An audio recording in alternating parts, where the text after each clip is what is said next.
I want to talk about a football life last night, and it was on Lawrence Taylor, and he happens to be a double cousin of mine. We double related. Williamsburg, Virginia, in the house back in the day when I lived in Hampton. Met him and his parents back up in Williamsburg, August of '85, and so much I didn't know at the time. And then I saw him again a year later when he got the MVP at a press conference in Williamsburg. Let's just cut to the chase. Once you get past the sex, drugs, to rock and roll, this man, and I'm just saying it because we're cousins, but this man was the greatest defensive player I've ever seen, and he's one of the greatest NFL players ever. One of the most dominant players ever. He changed the game at linebacker.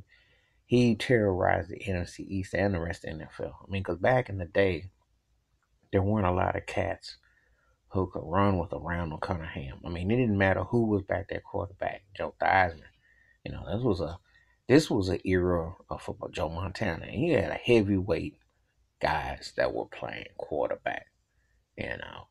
Now it's a different ball game today because some stuff that you can't do that you could do, but back then his quickness and his agility to single-handedly get past the tackles on one arm, strong arm you, running backs run you down, he could do it.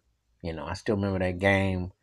I think it was back in '83 against the Detroit Lions. He ran the fumble recovery back. He was so versatile and athletic. He was just a freak, you know. Crazy agility, crazy motions, and then he knew details on the field of where this went, where that went.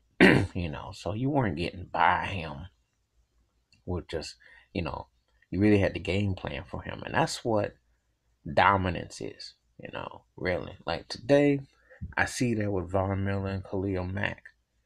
Don't tell John Gruden that, because that crackhead, he must be getting senile or something. Because he up there talking about, we sure could use a pass rusher. I said, you just traded one, dummy. Bill Parcells understood that. So did Bill Belichick, who was a young defensive coordinator with the New York Giants back then.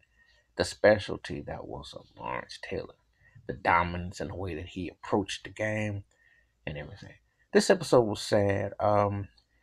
Seeing his children, his ex-wife reflecting on off the field issues and the drug dependencies and everything because and just the thing to tell you this about life, no matter how much success you have and what you accomplish, it doesn't mean nothing without your spiritual foundation and the love and support that you have around you, because those demons are strong and you have to have a balance.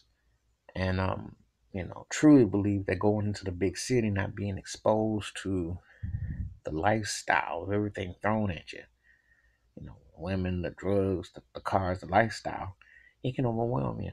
And it's a high that it's tough to come down from if you go through it. And I always want to tell Lawrence straight up that the love, the respect is genuine. Like, more respect and love to the man. As great as he was as a player, it's better to see the brother man that he is alive, he's functioning, and he has the love and support of his family, and he's been clean. And it was great to see that him and Harry Carson's are still down with each other, and that the support system is there. So he truly means even more. But let's not get it twisted. We talking on the field. Oh, buddy, he terrorized that league. He was terror. He was the most dominant defensive player of his era. And that's saying something, because you had some bad boys that played football during that time, no matter what the position. See, I'm one of those kind of people like to lump a position. I said, look, if you dominate, you dominate, because everything got to go through what you do. They have to sit there in the boardroom, getting the chalk out, X's and O, how to strategize the formations and how you're gonna come off the ends and how they're gonna neutralize and how they're gonna play you. And then if you don't even if you're not part of the sacks or causing the strips or the fumbles, they have to double you. But guess what? Somebody else gets to eat. And that's what happened with the Giants back in the day. That's how George Morton got to eat.